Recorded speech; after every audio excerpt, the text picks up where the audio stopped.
the third panel. Venerable is a Buddhist nun, received her MA in Industrial and Organizational Psychology in 1990 and MA Buddhist Philosophy in 2011. Before her renunciation as a branch manager, she has vast experience with people, corporate life, and managing the challenges. The third panelist is, hold on, Mr. NV Subbarow. He's a Chief Education Officer of the Consumer Association of Penang, and he has 40 years experience, 40 years experience as Consumer Education Officer in CAP, conducted various health campaigns such as anti-alcohol, anti-smoking, anti-pesticide, anti-sugar. So a lot of anti, Mr. Subbarow. But yeah, these are the dangers to society. He's a campaign coordinator of CAP's Sustainable Agriculture Project, conducted research on the following fields. Very interesting: estate workers problems, alcohol and cheap liquor problems among estate workers,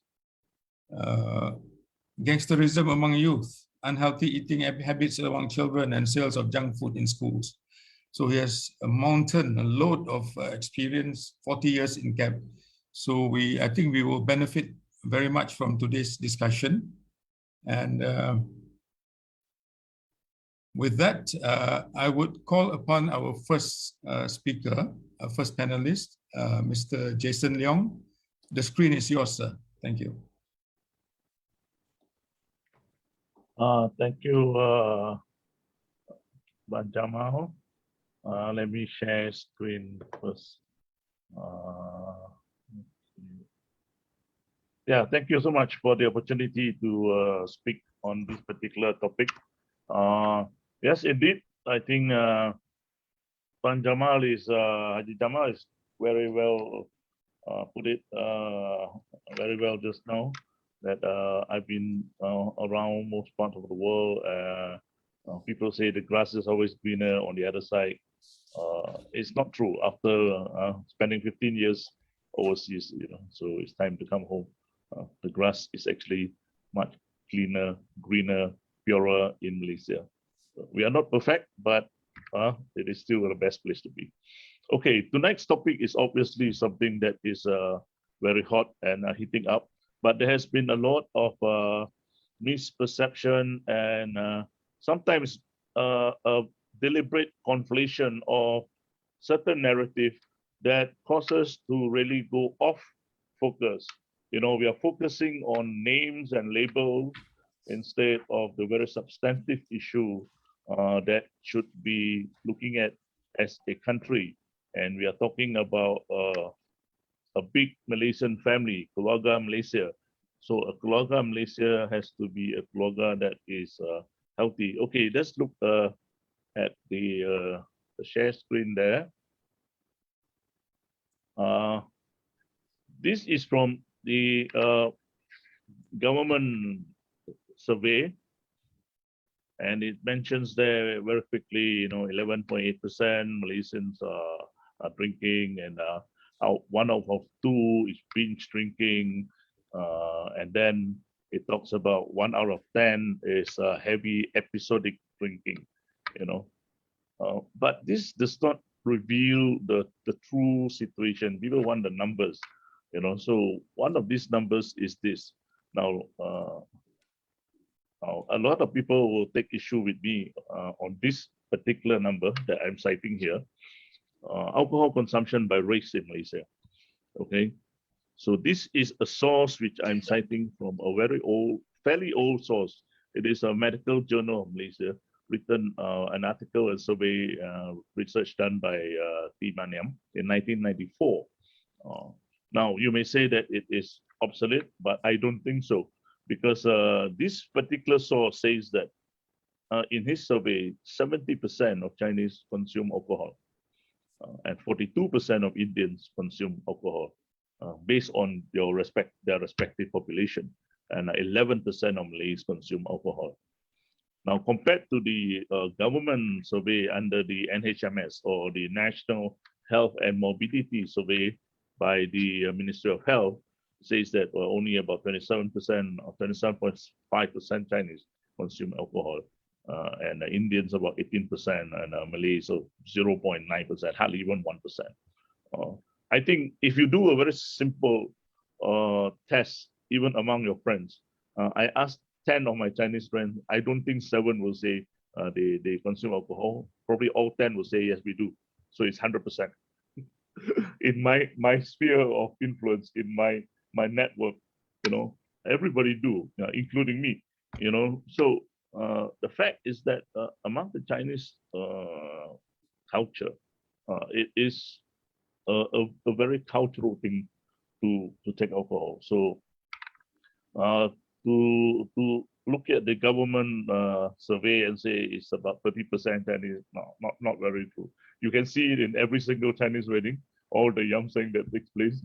Probably very, very few people will not do the yamseng. Every one of them will do it, right? So and Indians, I think, same too, So probably that's the reason why New Straits Times got bashed up a bit, because I think they were trying to reinforce a little bit of the stereotype. But I think it is a serious problem. And among the Malays too, I know, because I have Malay friends also, I think it is, I would think it's more accurate to say 10 or 11% rather than 1%. So this is a situation that is in the country. So this is not about a Muslim-Malay issue. It is about a social issue in Malaysia. And like all vices, there is a huge area of what we call the problem of unrecorded alcohol consumption. Because this also forms part of the underground economy, or the gray economy, or the black economy, as you want to say, in Malaysia. By World Bank standards, all nations have a certain level of black economy or underground economy. So our GDP, our national GDP, and all those numbers, officially produced numbers, do not really do not give an accurate figure of the actual number of economic amount of economic activity that we have in this country. So World Bank stated that as far as Malaysia is concerned, our underground economy forms about 34% of our GDP. So 34%. I mean, it's quite true. Malaysia, we are quite famous for a lot of drug trafficking, where we have unrecorded alcohol consumption. We have all the vices, right? You talk about prostitution, gambling is a big thing, all the illegal gambling, despite all the empat ekor that has been legalized, but yet there's a huge illegal gambling thing. And we have illegal money lending, all the alongs are still very active. So all these are unreported, this is part of the black economy of this country. Football betting, bookie is a big thing in Malaysia. So you can see, so all these things, the numbers that these official numbers will not show. So I tend to believe that the private numbers are clearer, and definitely more accurate.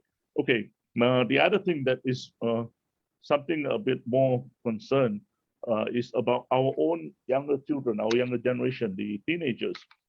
You see, 1 in 5 have already, this is also from the National Health and Morbidity Survey, this is 2017. Say 1 in 5 already say the teenagers started, they have consumed alcohol. And when did they first try alcohol? Some as early as 7 years old. Some as early as, you can see there on the right, some as early as 8 years old, 9 years old, 10 to 11. So predominantly 12 to 13. So the first try of alcohol drinking was 12 to 13. right? And out of those who are drinking, 10% of them, 1 in 10 say they are still drinking, right? So as a result of the drinking, many of them get into problems, fighting, problem with family, playing truant and all that.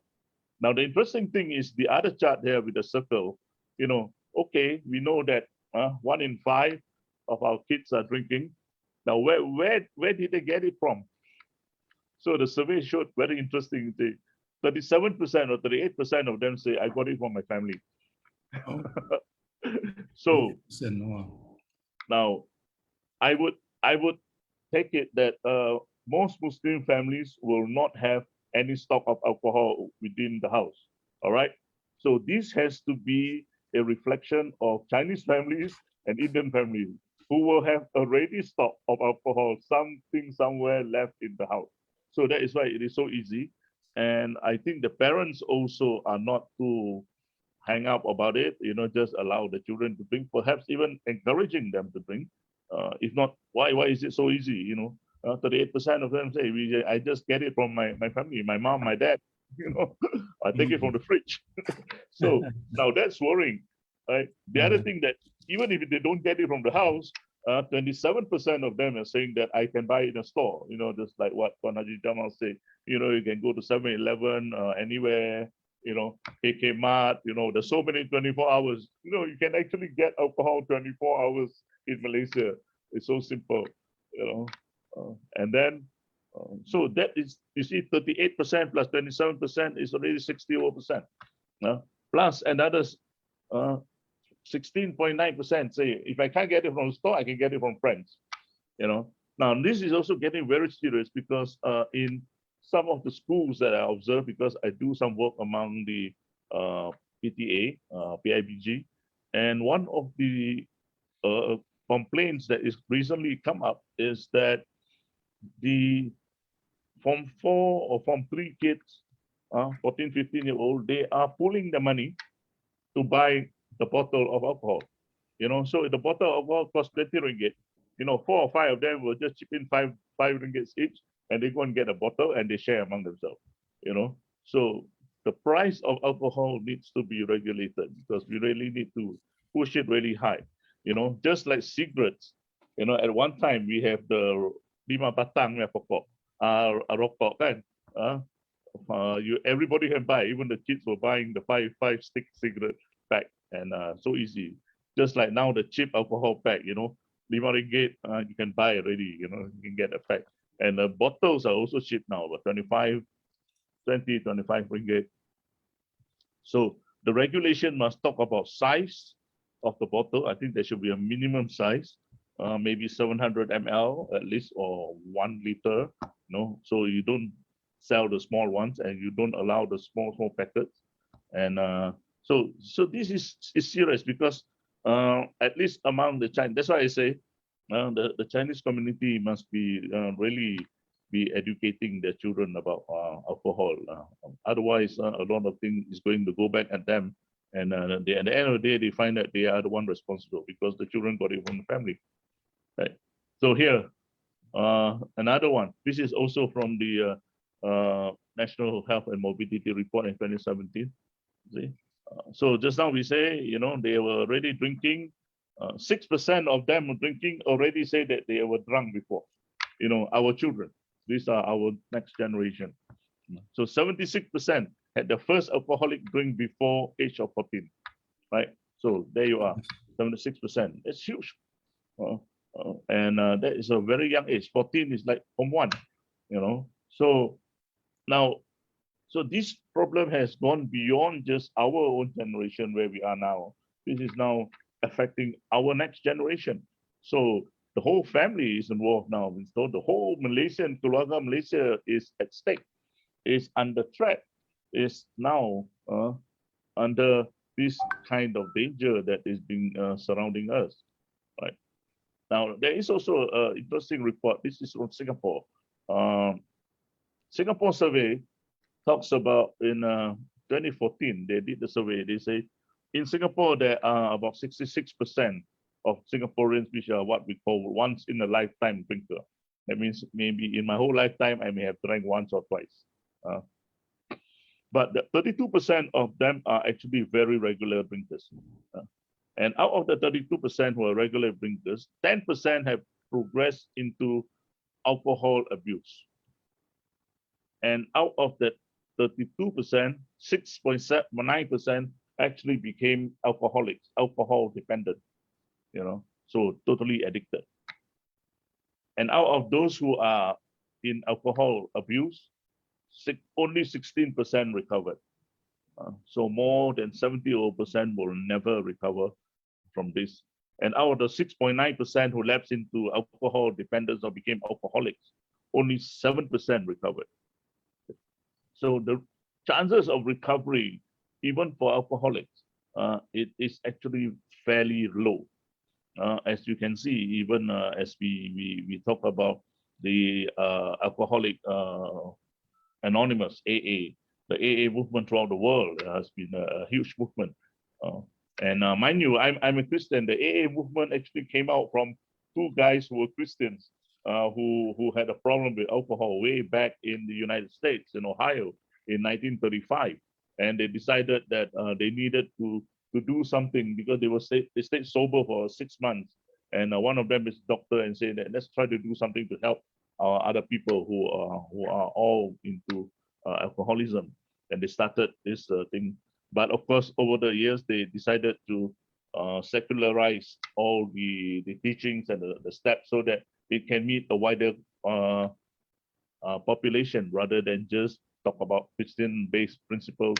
So it is now all based on secular principles, but it is still a very good 12-step principle. And in Malaysia, we have at least over a dozen of such AA that is currently ongoing in almost every state in Malaysia. So this is actually a pretty important thing. And let me just come towards the end of it. This is very close to me because I saw this accident. It was near my house in Wan Utama, Bandar Utama. And this particular college student finished drinking in the pub. There was a party way back in 2014 in Wan Utama up there at the roof. And as she came down, at the junction, I saw, I mean, it was at 4:30 a.m., okay? So 4:30 a.m., so this is the whole problem, drinking, nightlife and everything, late nights and all the things go together. And she came down, she just ran through, died, So such a waste of the thing, of life. And as a Christian, you see, it is correct that a lot of Christians say that, Jesus actually turned water into wine in the Bible at Cana at the wedding. And there is no prohibition. But we are not talking about prohibition here. We are talking about regulation. And in fact, the Bible has repeatedly warned about drunkenness and saying that it should not be something that Christians should observe because it leads to a lot of loss of self-control in speech, action, acts of immorality, and becoming a drunkard. And, so this is something that you should avoid. And also, drunkenness is classified together with all kinds of sins, immorality, idolatry, witchcraft, and everything else. So it's a big thing as far as the Christian teaching is concerned. So here we are. So let me just end it here and say that this is definitely an issue that we must take care of so that we can put the family of Malaysia, the larger family, keluarga Malaysia, means kesejahteraan sosial untuk keluarga tersebut. So that means the actual well-being of the family must be taken care of. And one of these is to actually manage this particular problem in our country today. Thank you. Thank you. Thank you, Mr. Jason Leong. I think a very good analysis of the situation. And there is a serious concerns with the data that we have seen. And it explains very well the current situation. I think something has to be done. And if I recall some numbers, they estimate there is about 200 million alcoholics and people dependent on alcohol around the world. More than 200, I think it's 208 million, rough. Of course, it's not easy to quantify, but it's about 200 million people who are alcoholics, so dependent on alcohol, and they are economically useless. They can't do anything. Yeah, they're dependent on this addiction, and that was one of the interesting figures. And then there's also another figure from the picture that Mr. Jason showed, the accident. The CDC in the US statistics in 2017 finds that drunk driving is the third highest killer in the US after heart disease and cancer, much higher than COVID-19. So it's a serious thing. You're talking about, even in the United States, in a population of 300,000, 300 million, 320 million, you're looking at, a death rate of about 400,000 a year because of accidents, mainly suspected to drunk driving. And the numbers are so clear, put up by Mr. Jason. We will go now to Mr. Subbarow from Consumer Association of Penang. The same issue, if you can address the dangers of alcohol to society from your point of view, Mr. Subbarow. The screen is yours. Unmute here. Yeah. Thank you very much for the organizers to invite CAP again for this most healthier forum.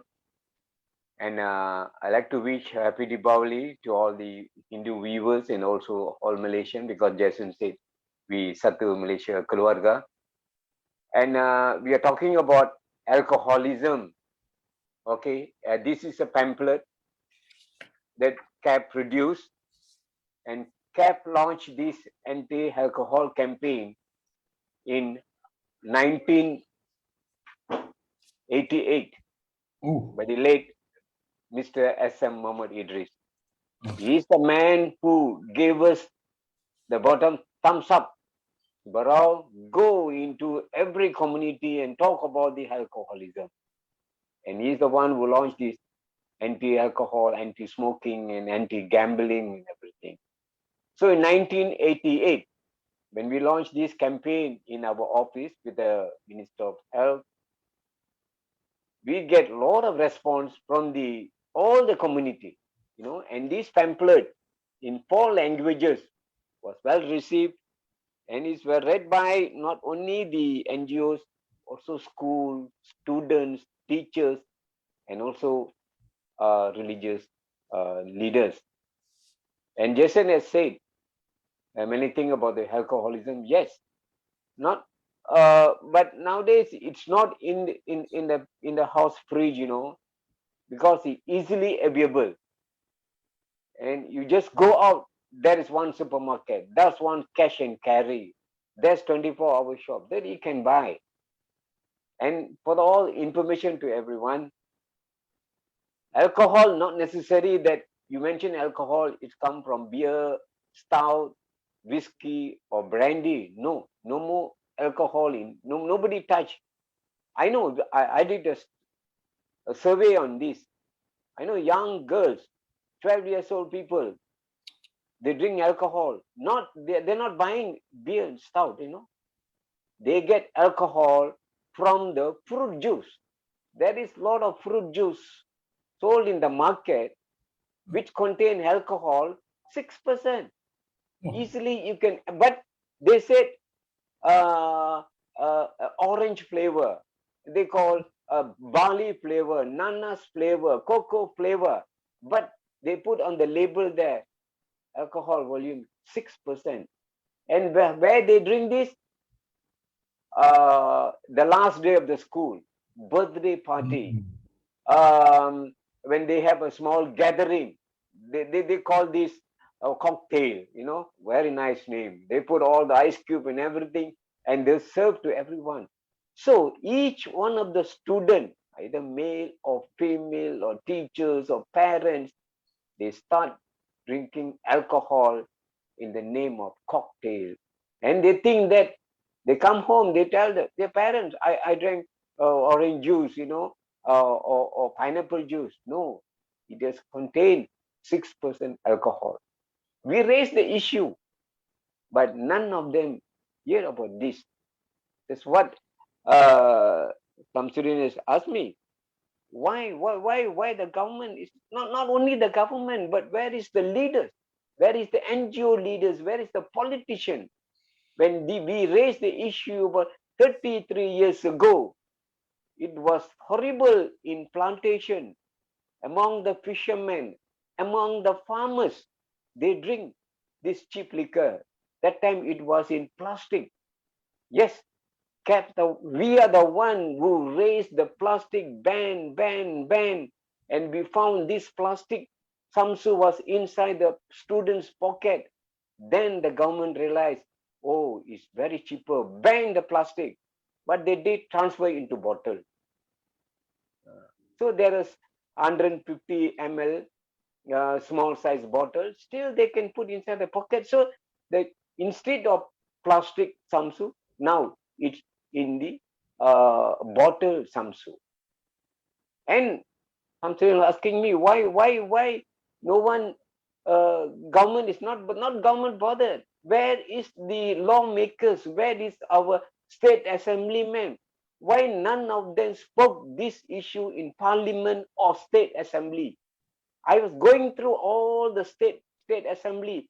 Not even one assemblyman raised this issue in the state assembly. But they come out, they issue statement, oh, this should be banned, this should ban. But the responsible is the Majlis Perbandaran. If they don't give license to sell this cheap liquor, you cannot sell this. Never mind, let them sell in the shop. There is authorities who will raid them. That is their job. But first, the state government should not issue any liquor license to sell or open a new shop. Imagine in Penang, the Little India area, where you have Chinese temple, you have a big Kapitan mosque, you have another Hindu temple, you have some kindergarten, and you find 7 shops selling liquor. And there is a law saying that the shop and the temple should be 1 kilometer distant. Where? Just throw a stone, you can reach. And people are drinking and sleeping there. At 6 o'clock, they're knocking the door. Don't ever think the council knows this, or custom officers. They are all closing their eyes. That's what we are asking for. We started a campaign called Women Against Alcoholism. Mr. Idris asked me to start this in every estate. And we went through all the estate, gathered the women, went to house, shop to shop in a Gandhi style. We pray to the people, don't drink. And we asked the people to complain. Yes, that was one of the successful of the Women Against Alcoholism, where we received a lot of complaints from public. They said, this particular house, this particular shop, because sundry shop, you have license to sell only sundry goods, not alcohol, but they're selling. So we managed to complain to the customs, and there was good officers in last time in Kedah, where they go and raid the shop and confiscate it, and they charge them in the court. Yes, but now no more. Nobody feels that, Samsu, they feel malu to go and campaign, talk about Samsu, and they say, that's your own problem. Why should I bother? Let them drink and die. No, that is why when we cap launch and when we call that Samsu, the silent killer. If any of you want to come to our office, I'll show you 150 bottles of Samsu, the cheap liquor, intoxicating liquor that we're still having. It is sold to the public, some without license, some with license. And all of them contain more than 30% of alcohol. And the most misleading labels. Some Samsu said, you drink, you don't get tired, One said you will be lose, you have no pain. Some is good, some said good for blood pressure. You know, these are the labels, and we managed translated that into Malay and sent to the health ministry. None of them took any action. They say it's not a bother. And that time, sir, they think this is an Indian problem. Because that time these are the people who drink a lot, so they don't bother. Only now, when we highlighted that it's not an Indian problem, it's a national problem. So because farmers are drinking, Trishamon is drinking, fishermen is drinking, rubber tapers are drinking, so everyone drinking. So the government decided to only go for licensed shop. But still, there are problems. When we send a memorandum to the government, urge them, they are only allowed to sell, but not to allow to serve. But you go to Little India, not necessary in Penang, Ipoh, Brickfields, Johor Bahru, Singapatani. You see the shop open, they provide chairs and tables for the drinkers. It's against the law. And everyone knows this is common. But the authorities just close their eyes. They're not taking action. Because you only got license to sell, not license to serve. Even in restaurant, in alcohol, you are only allowed to sell. You cannot open the cork and serve to the people. Cannot. It's against the law. And government is losing millions of ringgit. So on during when that time, this the Samsu labels, not only they said orang tua, anjing, they said elephant, they said dog, and there were also label called Cap Tangachi, Cap Gadis Hindu, and these are the labels, you know, and we make this, we complain to the authorities, but they no bother. But Tima will come. Oh, everyone, even many of my friends all scold me, you know, they use vulgar word over the phone. Why Tima? Why didn't take action about the previous? I said, I don't know. Nobody raised the issue. And because Tima, the guy looked like a Muslim, well, so they thought it's an issue. Label become a big issue. Then the alcohol. So what we want is that. That's what Jason told. It's easily available everywhere. So that must be stopped and increase the price of the alcohol, like what for cigarettes, you know. There are many countries increase the price of the cigarette and the smokers numbers is reducing. And alcohol should be increased. Increase the tax. Increase the license whoever want to sell in the shop. Because they make thousands of ringgit. In Penang, each man spend about 15 ringgit for the cheap liquor. One day, 15 ringgit. And the last time when we were doing this campaign in the plantation, and these men were drinking, and they don't bother with their family, and they don't eat because it's contained 30 to 40% of alcohol, and because they want a kick. That's why they don't want to drink beer and stout. Beer got 5, stout got 6, 8, and brandy got 30, 40, very expensive. Brandy and whiskey they can't buy. So they can't go for beer because price is very high, but contain alcohol low. So they want the alcohol which keep them kick. So they go for cheap liquor, which is only, it's not 5 ringgit, you can get 2 ringgit 50 cents.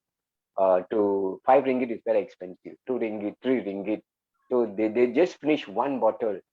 And it has about 6 to 7 colors. And there are many people, young youth, you know, the smell of Samsu is terrible. You can't go near to that smoker. So what they do, they mix with cola drinks, carbonated drink, which has the same color, they mix and they put straw and drink.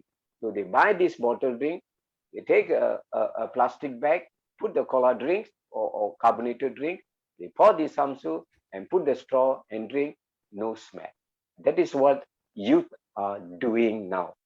So Even last time when I used to campaign, I tell many of the Indian drinkers, you are walking without kidneys. Yes. And our medical doctors, not even in their death certificate, they only say kidney failure, but they don't reason. Why? Reason. We will keep on asking, can you name one person who died of alcoholism? Our Mr. Idris said, we will take the company to the court. But the doctors refused to give a medical certificate saying that he died of alcoholism. He died because of kidney failure. But why the kidney failure? Nobody gave a good reason. So that is what Cap is asking. Mr. Idris was asking, and nobody bothered about that. So we were after the women's against alcoholism. We went through all the country.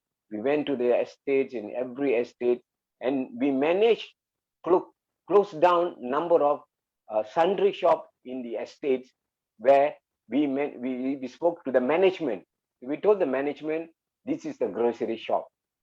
Give them license to only sell grocery, no alcohol. If they say alcohol, please chase them away, close down. And there are a number of estates. The managers helped us to close down some of the shop. But the whole thing now came back to the urban area. In urban area, there are lot of shop has been opening, new shop month by month. Even there is one shop, I was shocked in Penang. They call Pondicherry, and you all know Pondicherry in India, famous for alcohol. People whoever lives in India, in South India, they travel to the Pondicherry because of alcohol, because of pre-trade alcohol. And you have a name of that shop, the state in Penang. And how come the authorities allowed that? And I see all the foreigners are attracted by this shop, and they are in the shop because they feel that our country shop is in here. So I always blame the authorities. If you follow the law, and if you don't give and don't allow them to open, there is some time situated, and there are many shops open 6 o'clock. The drunkards go and knock the door. Amoy, buka pintu, and they get the drink 6 o'clock in the morning until 10, 11 p.m. So like Singapore, no shops to be operated in the Little India area. Saturday, Sunday closed.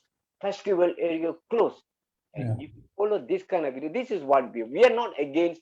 You want to drink alcohol, that's your problem.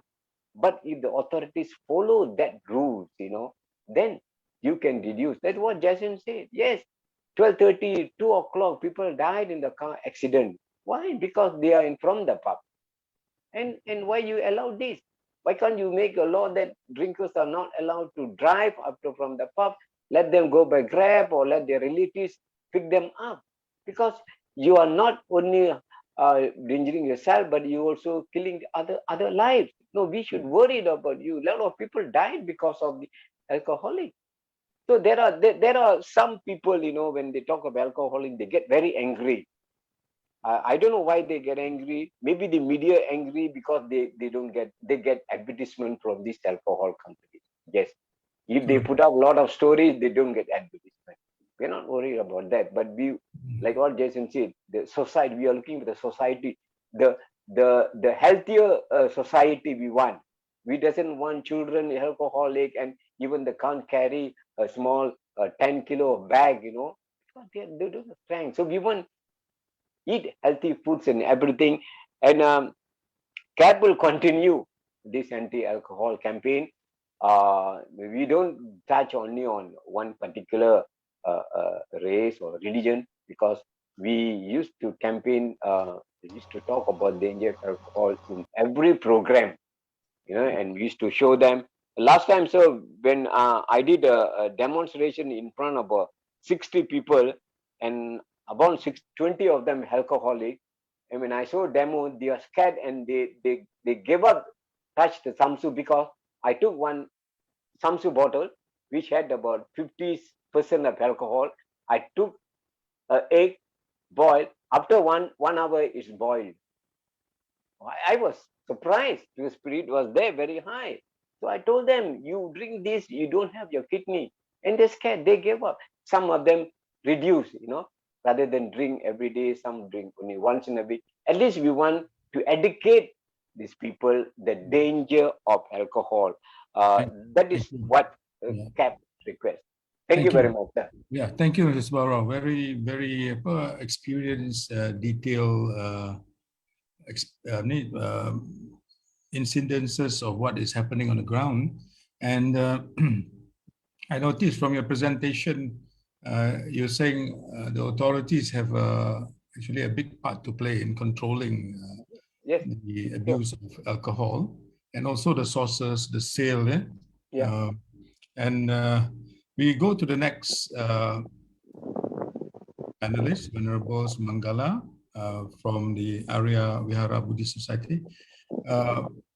Can you give your view, Venerable, for the next 10 minutes, maybe to answer the question, maybe from the perspective of religion and also society, and the dangers that come with it.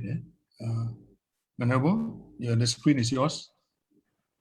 So thank you, Tuan Haji Jamal and all the organizers. So tonight, I think I would like to share on the perspective of why this particular issue still is ongoing. I can share with you all, before I was a nun, I was a branch manager working for about 15 years in the retail industry. I meet a lot of suppliers. And of course, during that time in the supermarket line, just like Mr. Subbarow say, the availability of the liquor for the public to buy is quite convenient.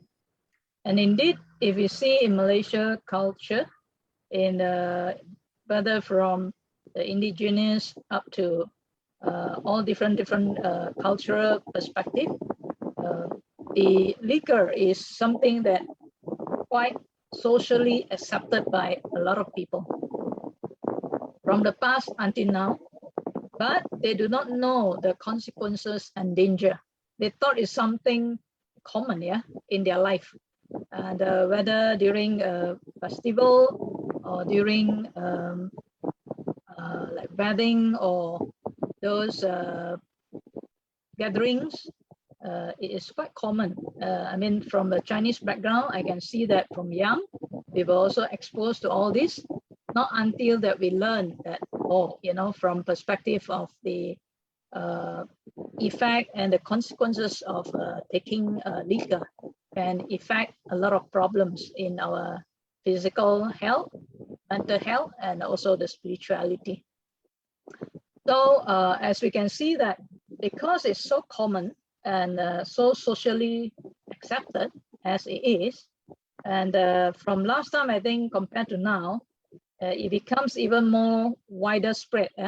In the past, I remember when we were running, I was working, you need all the license to do that.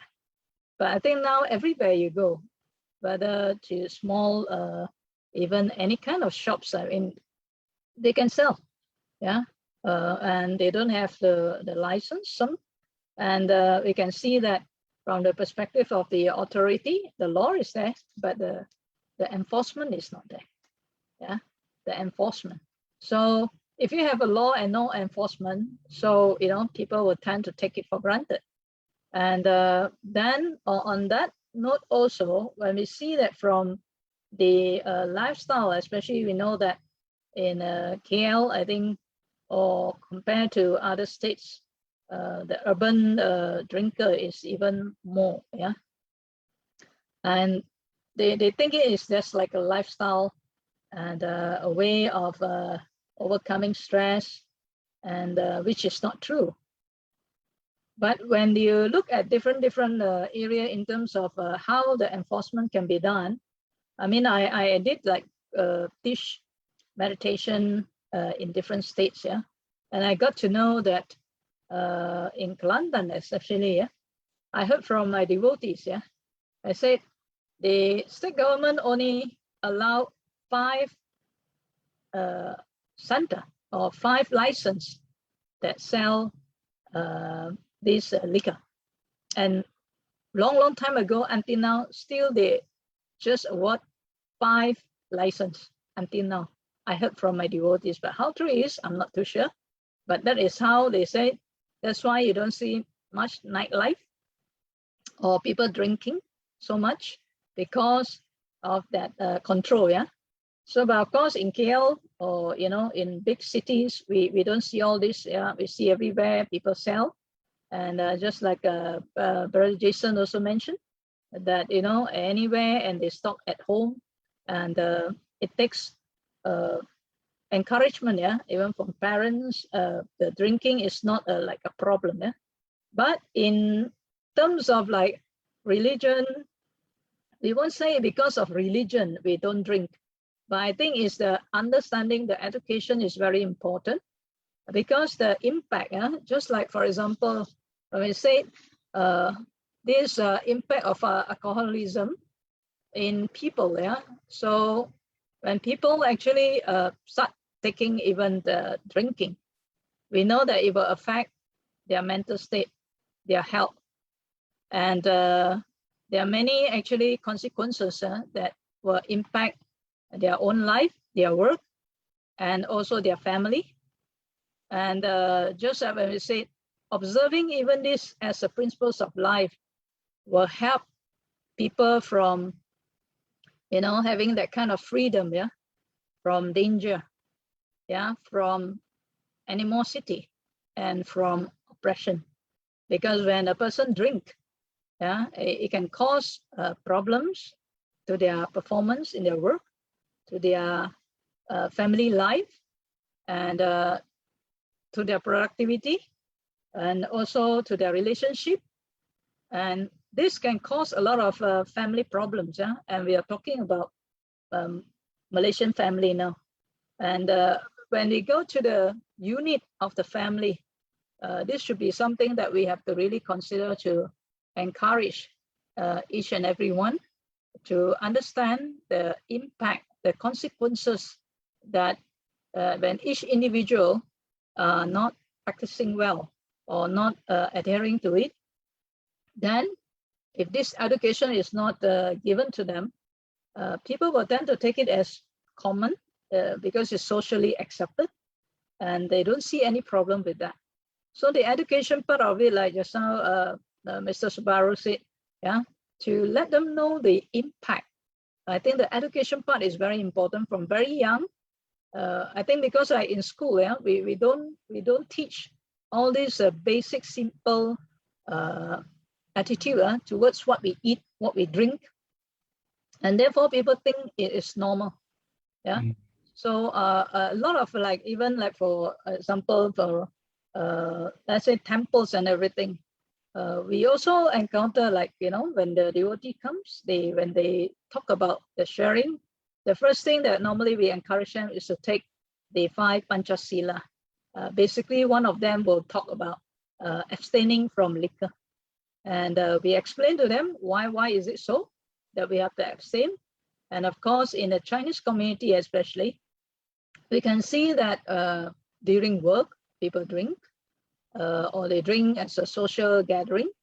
And to even give up this, and the understanding have to come in so that they know the impact of liquor towards family life, towards their job performance. And even one of my devotees mentioned, yeah, after changing, after not drinking, when he meet friends, again, the friends will invite them to drink. And he even say, one vintage liquor, cost how much? 60,000. Yeah, one vintage liquor can cost 60,000. And the friends were sort of like, feel very proud, and they were offer. And well, at the beginning, he said he drank, but then the problem is that the next day he will get all the problems of hangover and all things. But what makes him change, he said, is number one, He got into trouble, high use uric acid, until he couldn't walk for a month. And then next thing is that then how he make determination is really that he has to avoid associating with people that drinks. And the next thing is to find alternative to complement. If I don't drink, I find peace. My mind is clear. And when he find peace in especially learning spirituality, how to take care, self-care of the body and the mind, which is important to take care of, and also to develop the spirituality and to share with others about the danger of this. So I think through a lot of education and encouragement, and also the law that the government have made, they have to actually enforce. If they don't enforce, no matter how, people won't take it seriously. Yeah. So I think now in September, I think this year, of course, they do some law enforcement on what they call drink driving. And I think it may deter more people. I can see that in this time, the data from 2016, I think the data was quite high, but after 2016, I think there are those implementation of summons, a fine for drunk driving and all those things. It does help to reduce some of the figure. And I think with the recent, I think law that is just passed in September, the fine for, I think, drinking and those things is higher. And they also could be jail and also more years. But like we say, even the law is passed, but if there's no proper what they call enforcement, then people won't take it seriously. So I think in Malaysia we do have certain laws in place, but I think the enforcement have to really be taken up seriously. Yeah, and then on the same time on the educational part and all the NGOs or all the religious organization, it's important for them also to educate their devotees, so that they too know that not just because of religious matter, but I think it's simple common sense that when it affect your body, when it affect your mind, it affect your life, it affect your performance, I think it makes sense that we should prevent, or restrain ourselves from taking it. Yeah. So the overall things I would say that from a lot of perspective is all these organizations should make some effort, to educate and also to encourage the government to step up their strictness in certain enforcement, so that things can be, minimized and the damage can be minimized. Because drinking, our body don't need it. But if we think that is socially accepted, then that will be a big trouble. So now it seems like it's very socially accepted. So I think the reduction have to come from everybody, have to make effort, all the NGOs and all the, I say religious body, because all religion actually discourage. And because why? Because the fact of it that it will alter the state of the mind and make people heedless, negligent. Then what good does it bring? Yeah. So I think all this, it comes back to the authority also have to play their part, and then the organization also play their part to educate our people to understand that this is not about religion, not about anything, but about your health, about your well-being, about your mental performance, about actually the well-being of oneself, and also the well-being of the family. And from each unit of family that can practice that well, it will bring well-being to the society. Yeah. So overall to the nation. Thank you. So we hope everybody can also look into this aspect and be what they call a catalyst for that change. Thank you. Thank you, Venerable. Very very interesting presentation, and your emphasis on these two areas. Laws are there, but enforcement. So hopefully, before the end of today's session, we'll find out why the enforcement is not happening. What is the issue? Mr. Subbarow has mentioned something about being an Indian issue, and you drink, or maybe there's a nice element of people in power making money or corruption. These elements. If it's nothing else, it could be this. People making money out of it. Who making money? The people who are powerful. The small man cannot do it. We can't do it. I mean, those in power maybe are producing this. We don't know. So that is one of the issues. And the other one, you have to mention that you have to educate that it is not normal. So if you can actually discourage drinking, that would be better. And the point that a lot of drinkers say is, we can drink and we know when to stop. So that is the question. That 200 million alcoholics in the world, I think, didn't know when to stop. They don't know what is the time to stop. So how do we resolve this issue or solve this problem? We will move. I think, Kamil, we'll have a quick video, 1.5 minutes video, if you don't mind. Kamil, for us to take a break looking at the video. Okay, hold on, please. Okay. Is there any sound? Tak ada sound, Okay.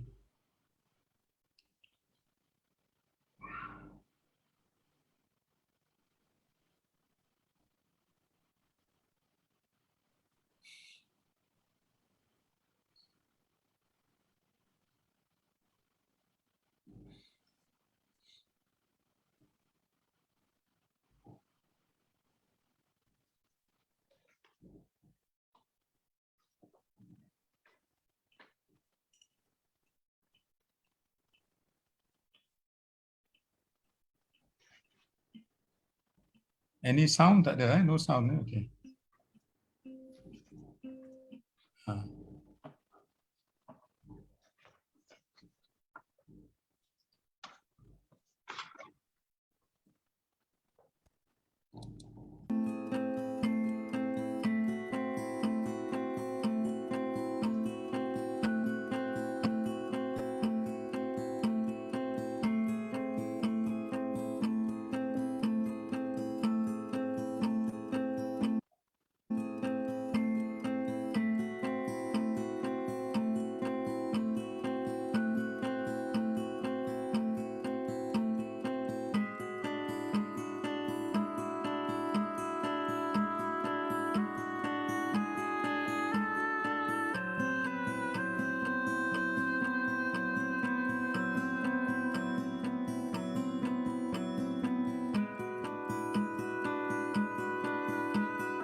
Starts every morning with 2 scoops.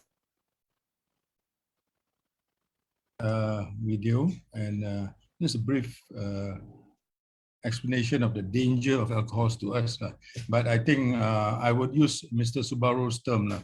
You're walking without kidneys. Once you start drinking all the cheap liquor and a lot of excesses, you are walking without kidneys. That is enough to frighten people. I think that is very, very powerful term. Okay, we're moving to the last 20-25 minutes of question and answer. The response this time will be, ataupun the format will be in a basic, very fast interview format with 3 short or 2 or 3 minutes response. We have discussed, number one, for example, that the capital consumption of alcohol is high. And we've seen that the high taxes doesn't seem to deter the behavior, and probably we need to have more higher taxes, and then we have to stop all these small bottles and small packets to make it more difficult, enforce laws better. That was one of the issues. And then we also, I think, very well mentioned by Mr. Subbarow that the danger of this cheap liquor to the B40 and the poor. What are the efforts to eliminate this menace? I'll come to the question now. Why is this problem still prevalent? In fact, it's becoming worse in terms of enforcement and the widespread availability of alcohol. Can it be because we now, the way we think, our polarization, our politics, results in a tendency to turn legitimate response to a serious societal problem into a racial or religious issue by irresponsible groups and political parties, resulting in the authorities saying, okay, I don't care, it's free for all, it doesn't affect me or my voters. So I'm not going to take any decision to affect the voters who are drinking. You do what you want. Is that what's happening? Because I'm sorry to say, I sent this message to one of the media personalities this evening, and this is a response I got back. Mana respond dia? I've seen the response somewhere. Wait, hold on.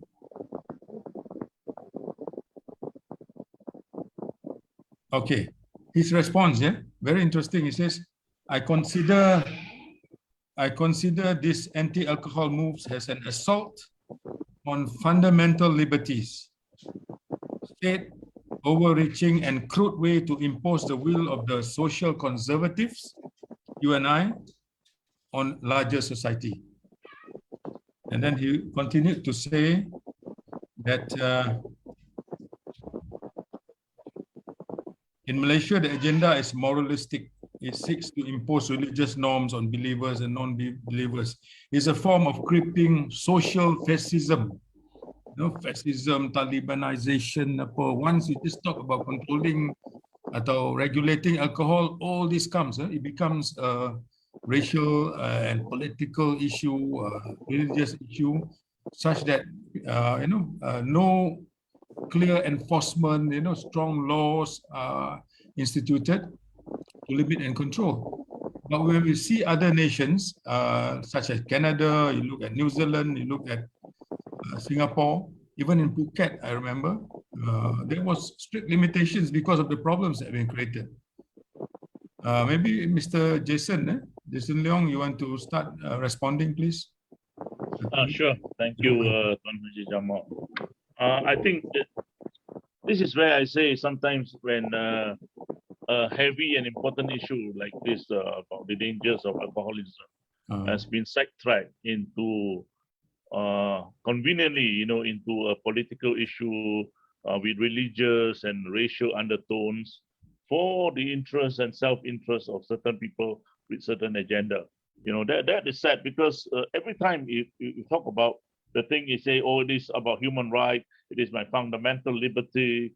Oh, no, let me just say something about this, because that is in a way correct, but at the same time, the question is wrong, because the question, it is based on a rather selfish, narrow mindset, which is talking about, I have my human right, my fundamental liberty to drink, so I don't care, this is my right. But wouldn't it be a better question if we turn it around and say, how would my drinking of alcohol impact and affect others in society? You know, I mean, as a Christian, we say, so the two fundamental commandments, love God and love your neighbor, right? Okay, so you think it's an issue between you and God about alcoholism, fine. But what about the second commandment? You know, how do you love your neighbor?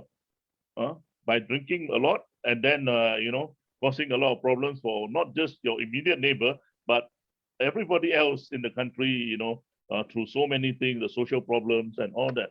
You know, I know of an American pastor who drinks, and he was later sent to do ministry and to pastor a church in South Africa. And in South Africa at that time, alcoholism was a big problem. You know, it a huge problem in South Africa. Now, this pastor, as a church, he could have said, it is my fundamental liberty, my human right to continue to drinking. You know, it's me and my God, no problem. But he decided that, no, I'm here to do God's work in this ministry in South Africa, where alcoholism is such a big problem.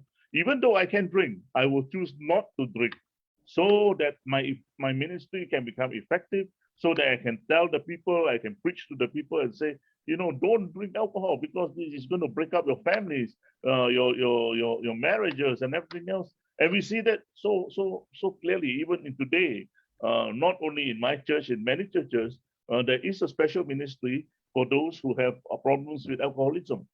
And even in my other NGO, Better Dads Malaysia, where we do our fathering workshop. And during the fathering workshop, one of the questions that we often ask is that all the fathers there, we ask them, you know, what is your experience with your own father? And a lot of them will say, I don't have a very good father's food experience because my dad was an alcoholic, you know, and he drinks and he gets drunk, he comes home, he beat my mom, he beat me. So I've got this problem with fathers. So it is, you see, so alcoholism becomes very real when it breaks up families, breaks up marriages, and makes fathers who are supposed to be taking care and loving their children, they lose their senses and they just beat them up. And these children actually suffer from a lot of fatherlessness problem. It's not just a physical fatherlessness, but it is also emotional fatherlessness, because the guy that comes in is not like the father, you know. So, and many of them get this hang up, and this thing actually rub it off onto them because now that they are father, but they have a very hurt kind of life and broken life, and they try to be good fathers, and all this haunt the way of being better fathers. So this is where we must look at the larger picture. And if your media friend, he should go to Port Klang, and look at the number of Sabahan and Sarawakian who work there. You know, in Port Klang, a lot of Sabahan and Sarawakian are working there as the logistics workers, you know, the container workers, everywhere, they're all staying there. You know, at least tens of thousands of them there. I've gone in there, I've looked at them, and almost all of them drink, and it is a huge problem. The money that they work here, they're supposed to send it home to their families back home in Sabah and Sarawak. Unfortunately, all guzzle up, spent on alcohol, and they remain poor perpetually, you know, and they can never send back money to back home to save the household and all that. So you can imagine all those social costs is really, really huge if you look at that. And it's so sad, you know, in the sense that, I mean, even today, you know, we even talk about, you know, why Sabah is still the poorest country. Sometimes it is cultural. There is even a study talking about the Iman, the alcoholism among the Ibans.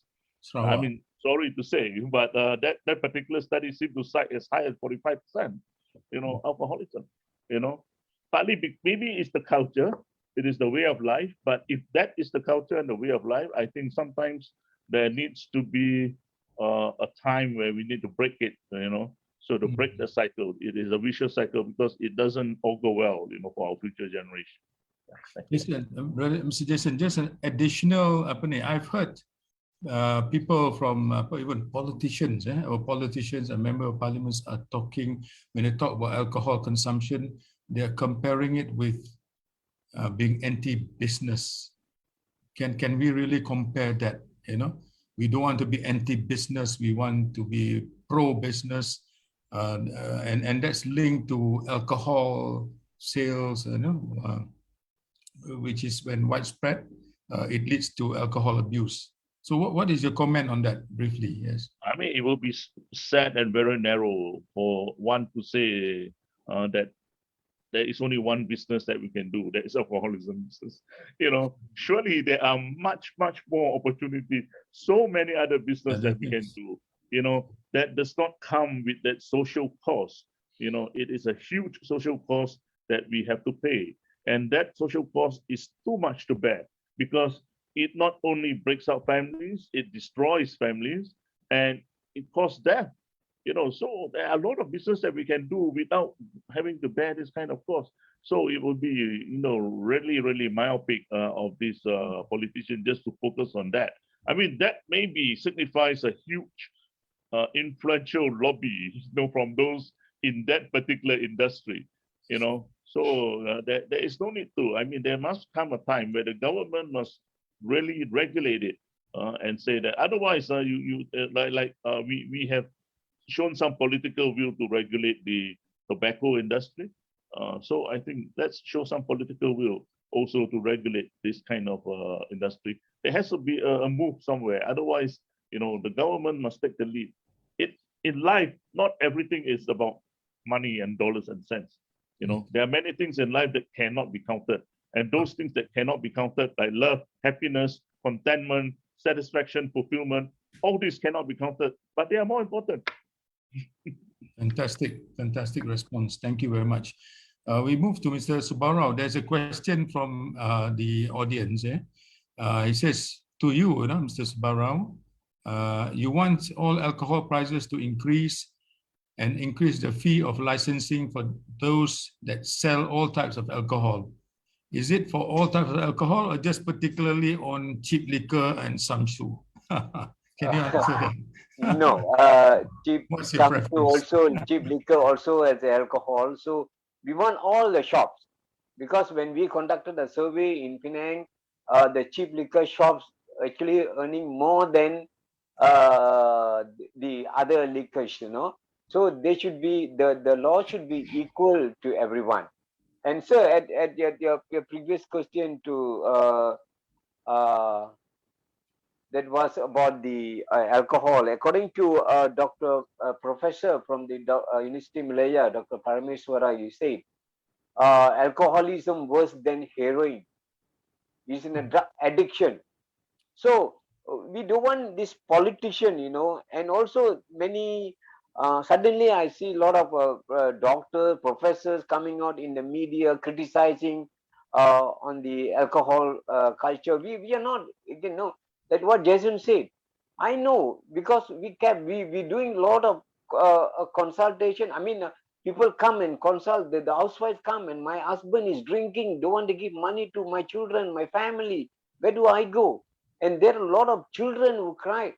I have to borrow the bag that bought for me is by an alcohol company or somebody else. Why can't the father save the money and buy a school bag for your child? Why you must borrow from some other people? Why you spend about few hundred ringgit for the alcohol just to satisfy yourself? Look at your son. And what Jason said, yes, I know, we know. A lot of friends has murdered their friends because alcoholism. Children had murdered parents because alcoholism. Yes, because they think this alcohol, it's not, we are not against anti-development. Alcohol is not a food. You want to sell any food, go ahead. We are not against. But alcohol makes you ruin your family. So if you know how to limit yourself, no problem. But don't drink and become hero on the road and become a villain in the house and try to, murder, disturb, beating. Oh my God, it's happening in everywhere. Thank you. I think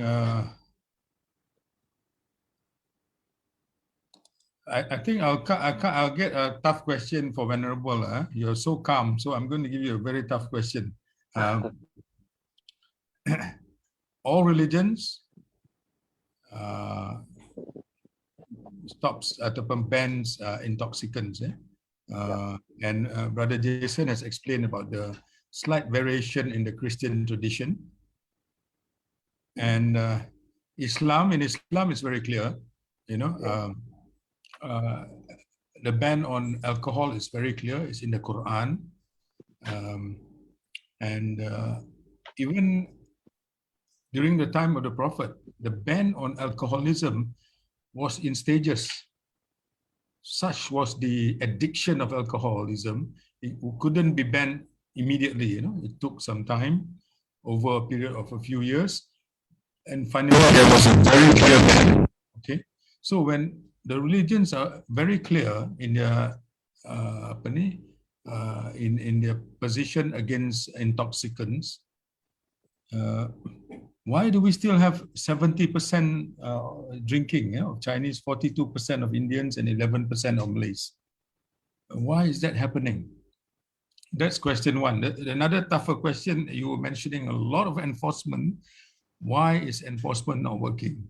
A two-in-one question in the next 3 minutes. Venerable, thank you.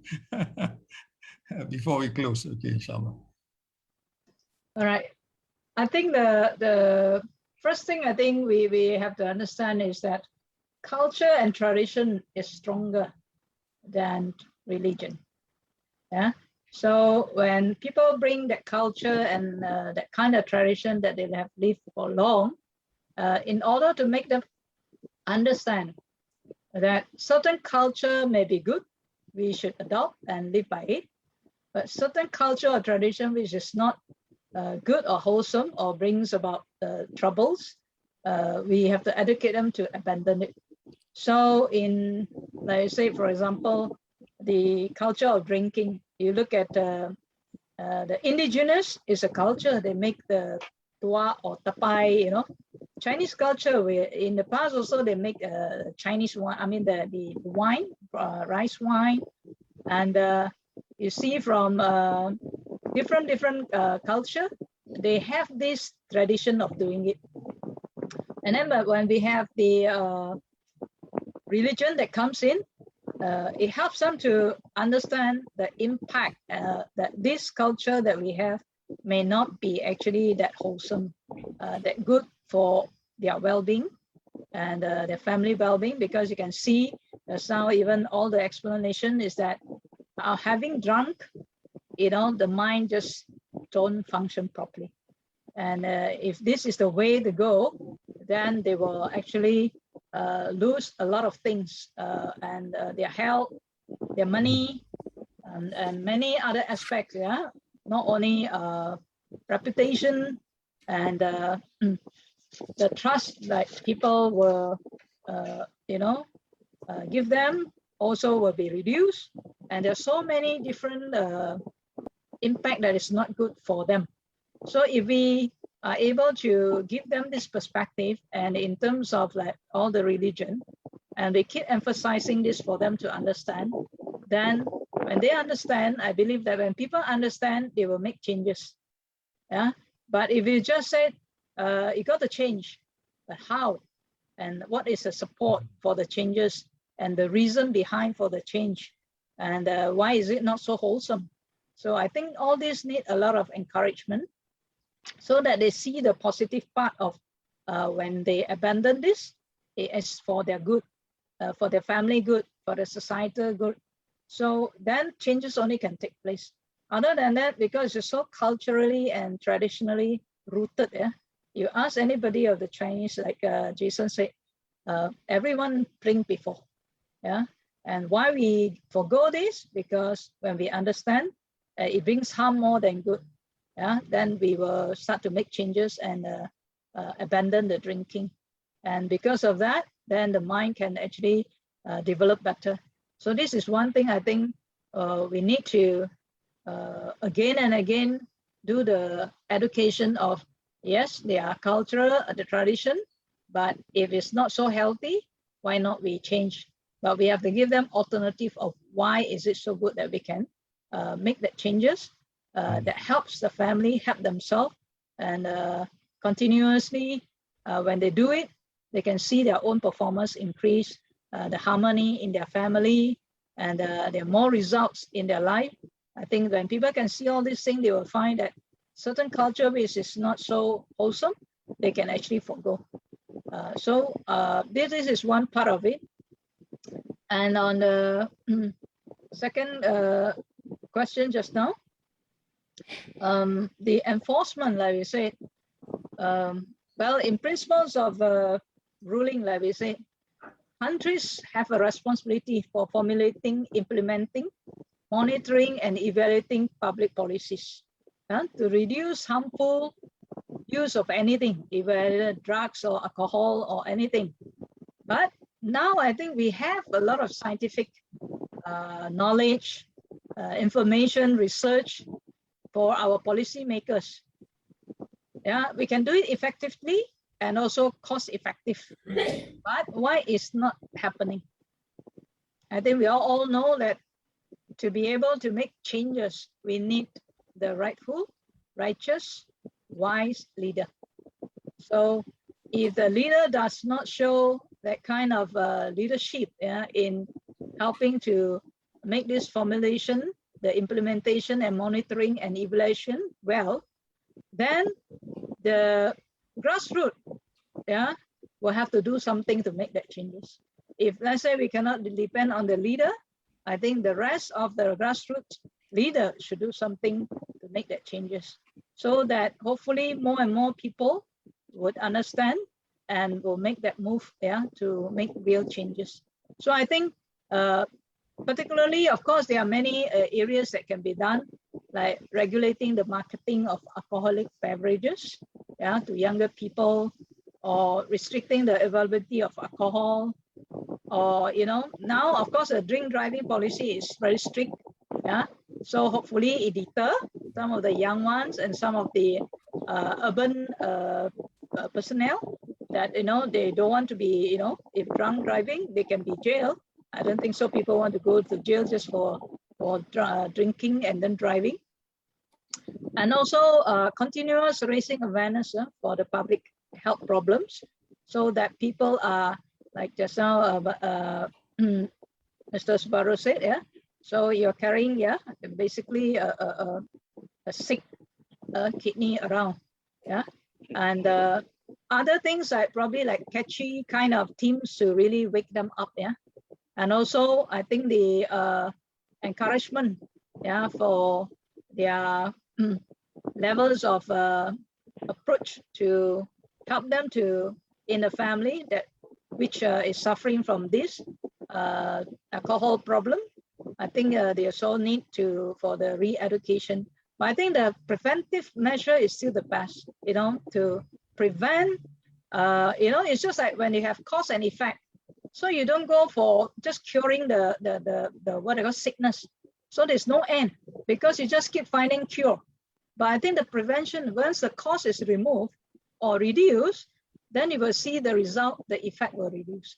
So I think we should go to this area of development, so that we can help the people, the public, to move along for a better change for their good health and for the family health and also society health.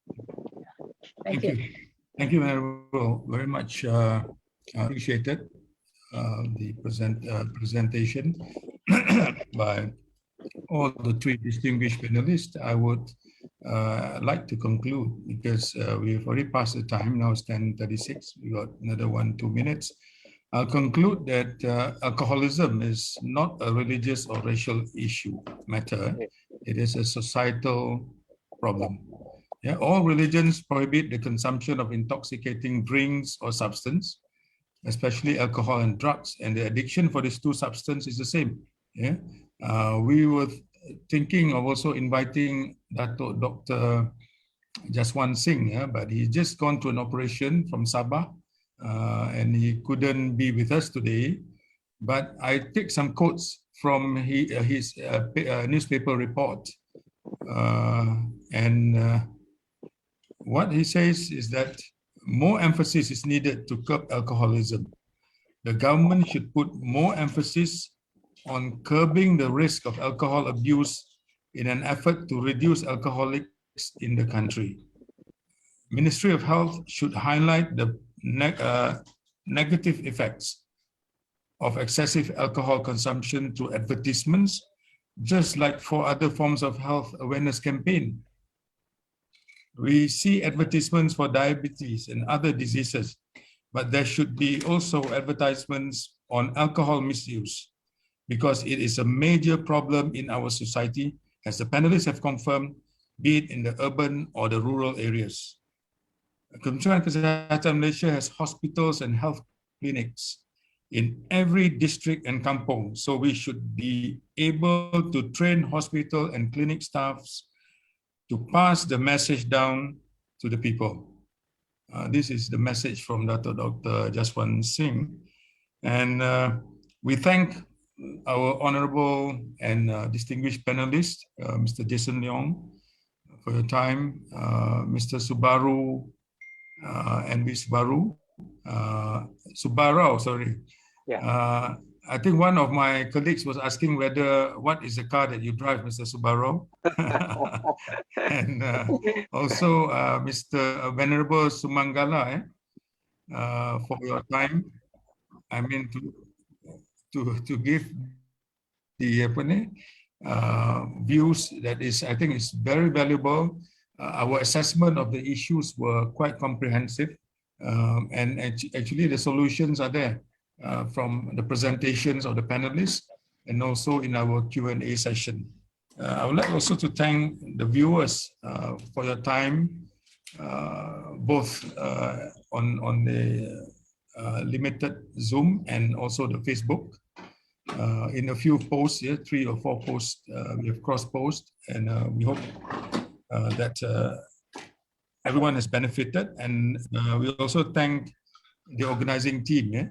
And ladies and gentlemen, with that, we thank you. Assalamu alaikum warahmatullahi wabarakatuh. Thank you. Thank you. Thank you. Thank you, sir. Thank you. Thank you. Thank you. Thank you. Thank you. Thank you. Happy Diwali to all of you. Happy Diwali. Looking for the cakes. I don't know where to get the cakes. Diwali cakes. Muruku. Naya Wurunde. Hi. Naya Wurunde. It's Wow, quite. great, You Jamal. like the soft one, soft. I would love. Yeah. to There's get another it. one, you have to take hammer and break. Good. I really enjoyed today's meeting, and after a long time, I hope that overall the Malaysian understand what is the alcohol issue about. Very good, Jamal. Very wonderful for the organizing this. Thank you. We are hoping where we can, we should translate this into some kind of action. Yes, I think please. as Venerable mentioned also, I mean, CAP is doing a good job. Yeah. We do it responsibly. As Venerable said, if the issue is quite prevalent, then we have to do something. Yeah. So we will translate it, inshallah, into some form of action. Yeah. We should educate the public rather than Yes. go barking different people. The public should be educated. Danger of alcoholism. That's all. Right. Let them, last time, Jamal, we used to go Tamil school and we created the whole song. Let everyone sing song on alcoholism. Oh, No need to sing London Bridge and some other songs. Create your own song on danger of many things, either sugar, smoking, or alcohol. So it will go into the children's mind, and they will know. At least they go home and tell the parents. Betul. Yeah, right. Sure. Thank you, Jamal. Wonderful session today. So when we come to Penang, we will come and have some nasi. Please come. No Samsu, just nasi kandar. You can visit our